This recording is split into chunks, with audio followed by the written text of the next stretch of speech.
আসসালামু আলাইকুম দাদা ভাই, আপনি কই থেকে আসলেন বস্তা বস্তা লইয়া? ওয়ালাইকুম সালাম। আমি আসলাম ফকিরা বাজার থেকে। বাজার থেকে এই যে দেখলাম এই যে লুঙ্গি কাঁচা মাছা দিয়ে এই যে পানি দিয়ে পারাইলেন, এমন অবস্থা কেন? আপনার এলাকার রাস্তাঘাটের এরকম বেহাল দশা কেন?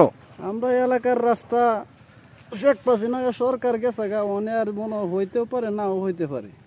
আচ্ছা, তাহলে কি আপনারা কি সারা জীবন এরকম কষ্ট করেই যাবেন? এরকম রাস্তাঘাট কি হবে না আদৌ? আল্লাহ পাকের ইচ্ছা। আশা ভরসা নাই হওয়ার? এমপি মন্ত্রী নাই, তাহলে কিভাবে হইবে?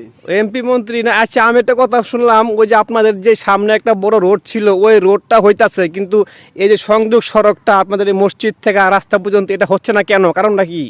এটা ভাই জনগণের গাফিলতির খাতিরে এই রাস্তাটা হইতাছে না। জনগণের গাফলতির কারণে? জনগণ তো চাইতেছে, আপনারা তো চাচ্ছেন, তাই না? জি জি। তাহলে আপনারা চাচ্ছেন, তারপর যারা দায়িত্বরত আছে তারা তো কাজটা তো করতে পারে না? জি অবশ্যই পারে। আমাদের তো চোখে পড়ে না তারা।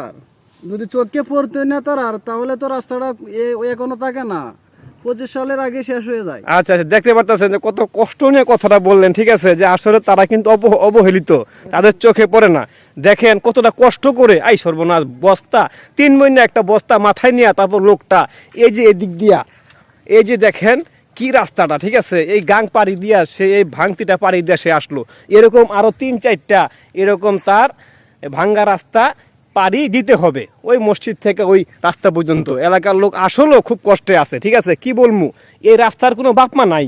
যদি বাপমা থাকতো তাহলে এই রাস্তা হয়ে যাইতো।